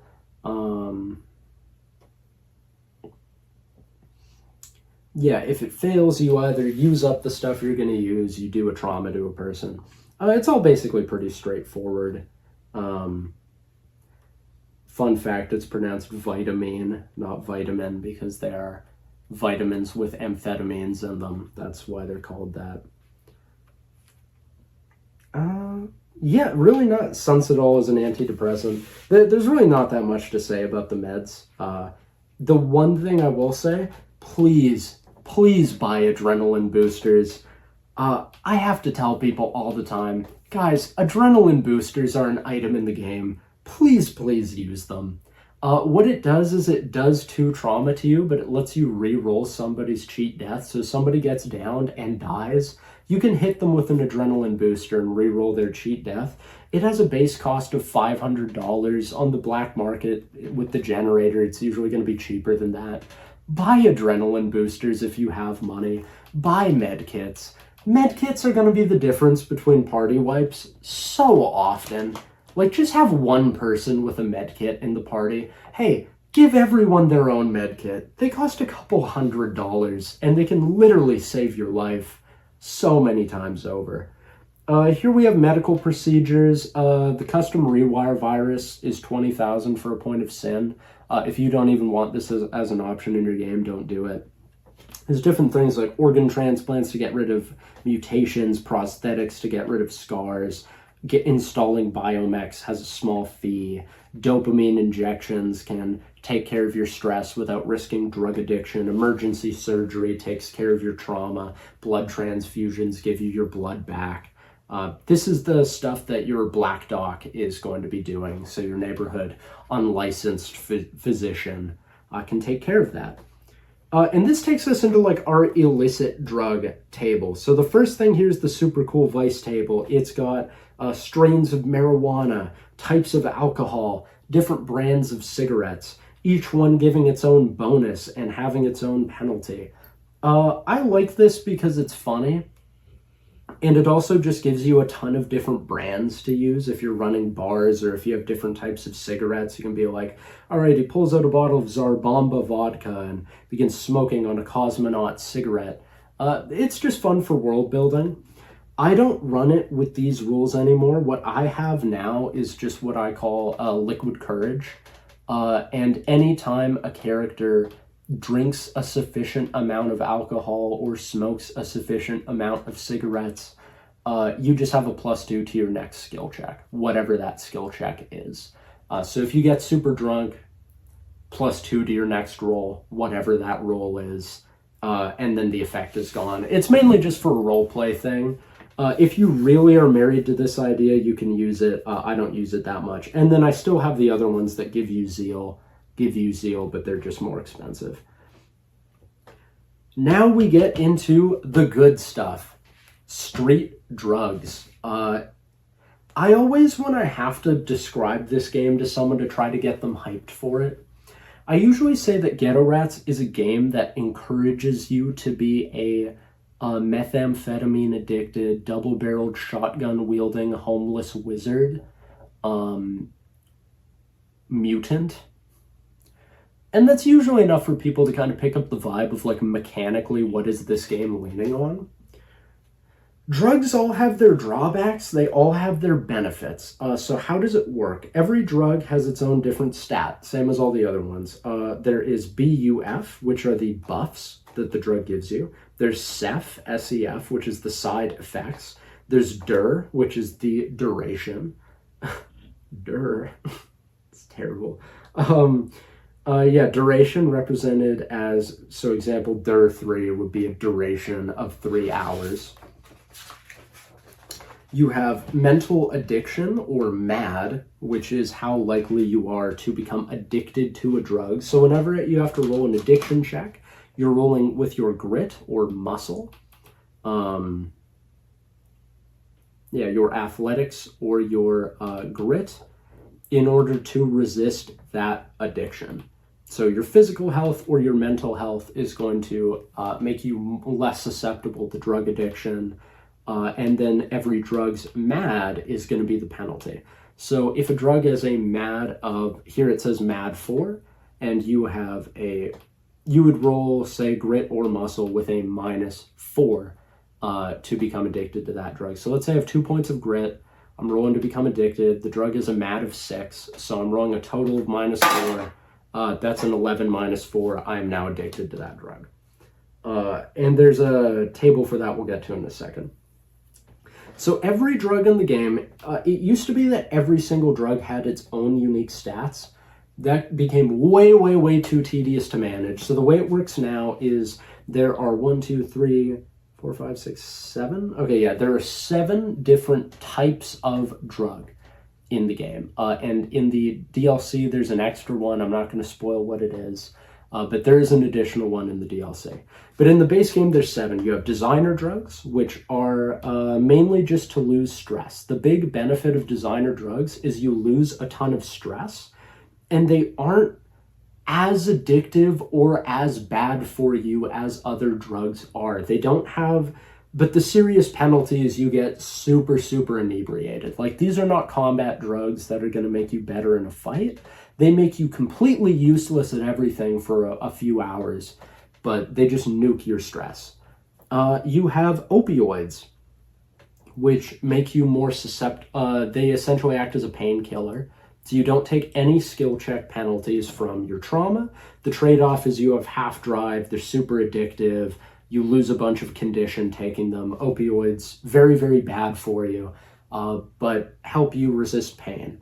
You have tranquilizers, which make it so you take half damage, but they're really bad for you, and you take 2 temporary trauma. So you're bad at everything, but it's really, really hard to hurt you. That makes drugs like pentamethasine or PMC really, really good as like a combat drug. You have stimulants, things like Blitz or, different designer amphetamines and stuff like that. They let you roll 2d6 drive instead of 1. The trade-off is that your maximum health is reduced by half for as long as you're on the effect. You've got uppers that give you drive bonus at the cost of temporary trauma. You've got downers that give you extra blood at the cost of reduced drive.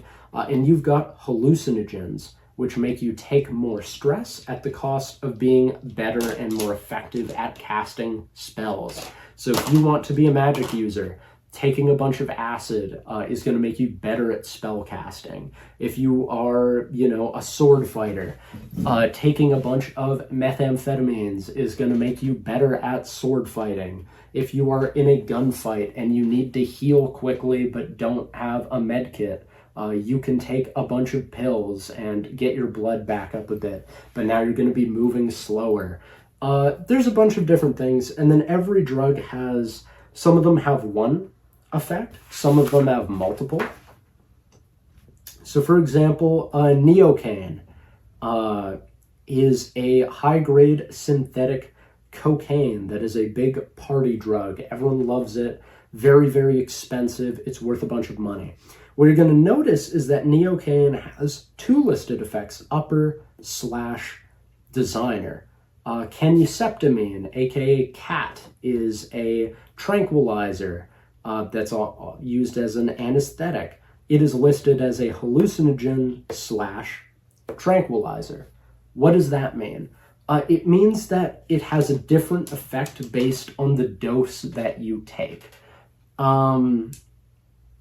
So if you just take 1 dose, like a regular dose of that drug, you take the first effect. So for neocaine, it's an upper at low doses.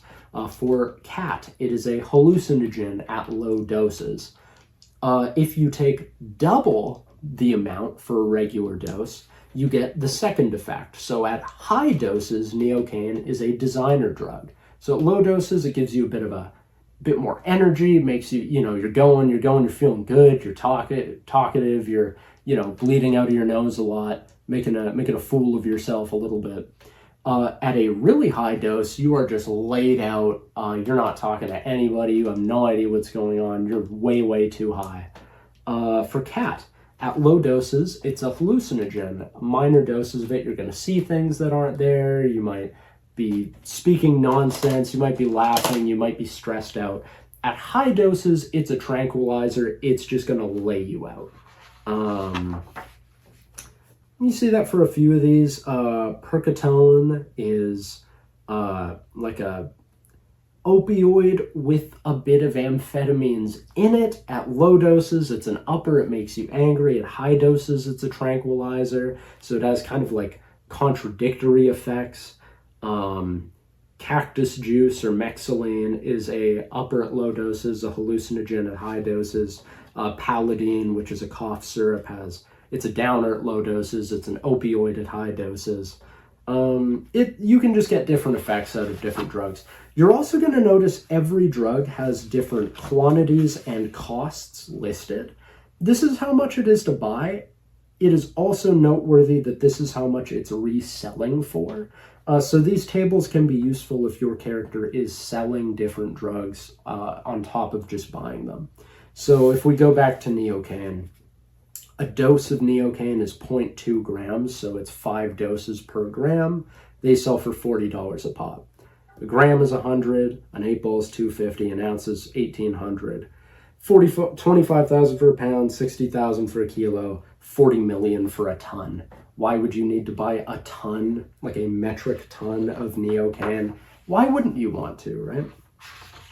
All of these prices are a lot more relevant when you are using the black market generator, because with that, the cost of drugs is always changing, which means which drugs are worth selling is going to be different from session to session. So on this session, this drug might be worth a lot of money, so you want to sell it. On this session, a drug might be worth very little money, so you want to buy it, and it's kind of that buy low, sell high kind of game, which makes it a lot more interesting than just doing the math and being like, this is the best drug. Like, you know, the math just works out better that way. So then here we get to the addiction table. This is an optional rule. I just found it was kind of hard to determine when to... It felt mean to make people roll to see if they got addicted to a drug every time they used it. But it was also kind of hard to tell like when to do it.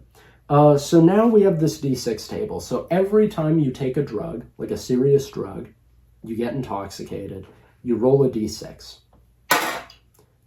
If I roll a 1, I get what's called an overdose. So I lose double condition from that drug. So if it costs 3 condition when I use it and I roll a 1, I've just lost 6 condition because I've overdosed, and that is bad. If I roll a 2 or a 4, that's the quit whenever. You are not addicted, and the drug's effects are regular. If I roll a 3 or a 5, I'm chasing dragons, which is when you have to roll to see if you become addicted. If you are already addicted and you roll a 3 or a 5, your tolerance goes up, which means now you need to use an additional dose every time to get the same effect. So if I've been doing Neocaine a lot, my tolerance goes up. Now I need to do 0.4 in order to get the initial effect, and 0.8 in order to get the secondary effect. And then there's number 6. If I roll 6, there's the dragon. I lose no condition. So you have a 1 in 6 chance that you don't even take some of the worst side effects from it. But yeah, here we get into some of the optional rules. So don't drown. This is the fashion one. You can get different clothes that allow you to re-roll certain skill checks once per session. So if you get the Valois Louis belt, you get a personality re-roll once per session. If I get the crane kicks, you get a speed re-roll. If you get the X-Shock watch, you can get a muscle re-roll. This got super fleshed out in the DLC by adding fashion subcultures, so it's not just specific clothing items its entire fashion subcultures, which is a bit more fun. This is just to kind of show you like different clothing brands that people might be wearing or that your character can wear, but it's a totally optional rule. The next is GETO snacks. This is the cooking system. This also got super expanded on in the DLC, so I'm not going to touch on it, but you can basically combine different items to cook meals to give you different benefits. It's fun for being out in the feedlands. It's also really fun for just messing around with in the zone, or going to restaurants and, you know, ordering foodstuffs to give you certain benefits. I don't know, it's something I like. Okay, finally, this is probably going to be the longest video we've ever done. Finally, we get into the crafting system. Crafting is a system that I hate to love and I love to hate. It is one of those things I kind of wish I hadn't put in the game, but my players like it, so that probably means I did something right by adding it. I don't want to spend too much time getting into it, because a lot of how crafting works is going to be up to the zone master, because all of these are optional rules. So like at my table, if you want to craft guns, you can only craft streetwear firearms, you can craft melee weapons, you can craft explosives, and you can, but you can't, I usually say like you can't craft vehicles except in really certain circumstances. You might not be able to craft, like, you might say you can't craft anything over a certain quality, or you might just say, I don't want you to be able to craft these things. Fun fact, in the DLC, there's a crafting system where you can craft your own unique drugs, which is pretty fun. You can invent new drugs. You can be Walter White. But yeah, crafting is, but basically the way it works is there's different types of scrap. They take up inventory space, and they're just abstracted parts that you can use to craft different items. So weapon parts you can use to make weapons and explosive. Materials you can use to make armor, fortifications, or vehicles. Components you can use to craft tech items. Chemicals you can use to make meds or drugs. You might say, your party might ask you, hey, how do we craft this item? And you might give them a recipe. It might change how to craft different things. It doesn't matter that much. It's really up to how you do it. You find all these items by looting or by salvaging, which are systems that are expanded on in the DLC, but there's a base system for it in this game as well, where you can look around in the feedlands or through dumpsters or through, you know, ruins or old buildings to find materials, or maybe you can scrap items for different scrap parts and then use them to craft different things. You need workbenches to craft items over a certain quality, so you need a toolkit to craft low-end items, a workbench to craft high-end ones, and a whole laboratory to make really advanced stuff. You roll crafting with secondary book smarts. There's all kinds of performance and stability penalties. There's different things you can do to repair items. There's a system here for upgrading weapons, so you can, you know, make your sword do more damage. You can make your gun a bit more accurate. You can make it so they break less frequently, all by just modifying them and tuning them and tinkering with them to your liking. So if that's something you like as a game master, that in your downtime, your players can find scrap and then tinker with their sword to make it do more damage and be more accurate, you can allow that. If you're not into it, you can say no. Here it says you can do it to guns. I usually say you can't do it to guns because there's already a bunch of attachments you can use, but it's up to you. It's just kind of there if you want to mess around with it. And if you don't want to mess with crafting, don't put it in the game. I mainly put it in there for more survival-oriented games where you're not going to have shops and stuff like that, so you're going to have to craft your own medicine. You're going to have to scavenge for your own supplies. I have people make crafting builds and they always have a lot of fun with it, so I'm hesitant to like pull it from the game. But just be like situational with it. Don't let them run away with it and be like, but that's what the system said, so I crafted a Q7 Gauss rifle. Be okay telling them no, and keep it contained to what makes sense for your campaign. And the last bit here is on outposts and hidey holes. This is just for upgrading and,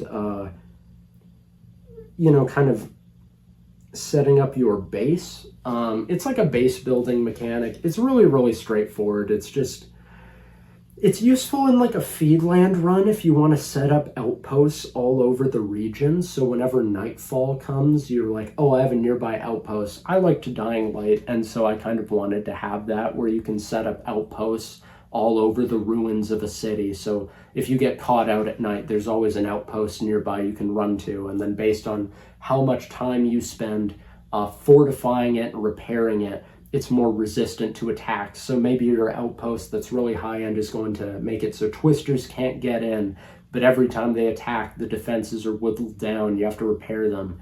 Maybe, but you could apply it for a safe house too. If you have like a really, really secure safe house, maybe the police can't find you. Maybe your enemies who want to rob you can't track you down or can't get through your steel doors and your cameras. There's mechanics for that. Don't worry too much about it. I don't even really use these very often, but they're there if you want them.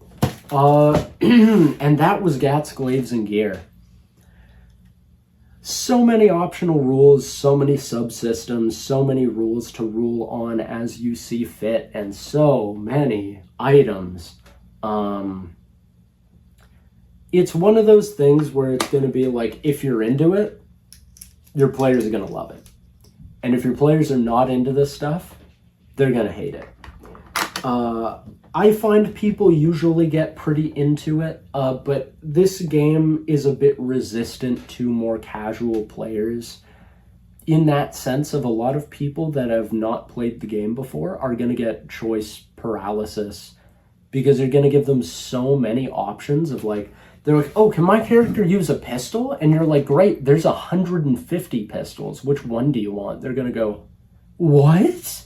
Or you're going to say, they're like, okay, I would like a 357 revolver. And you're going to say, which one do you want? There's 17 across 7 different qualities and stuff. And they're going to go, what? Why? Why do they all have their own names? Why do they all have their own stat block? That one has +2 more damage. That one has -1 less accuracy. Why are there so many options? Just for the sake of it. I find that tedium and monotony in a sandbox actually, and the finicky nature of stuff actually helps me with immersion a lot. Maybe just because I'm a weird little freak, but I just personally have a lot of fun equipping NPCs with different equipment, looking through the different weapons. I'll do a video at some point, or maybe an expansion that talks on the lore of the different weapon manufacturers, because there's a lot of lore there that I just didn't get a chance to touch on. I always wanted to do artwork of the weapons. I always wanted every weapon to have its own description. That was just not an option I had publishing this book. So it's not super pretty, you know. You're pulling up what it looks like functionally is just, you open up a page and it's just a long list of a million different items. It's not too flashy, but it is what it is. You have options. If you don't want to mess around with it, I mean, you can do like standardized weapons if you want. You can also just like, it's sometimes easier for early like beginner players to just give them weapons. Like if they're going through an area, just being like, you find this weapon, here you go.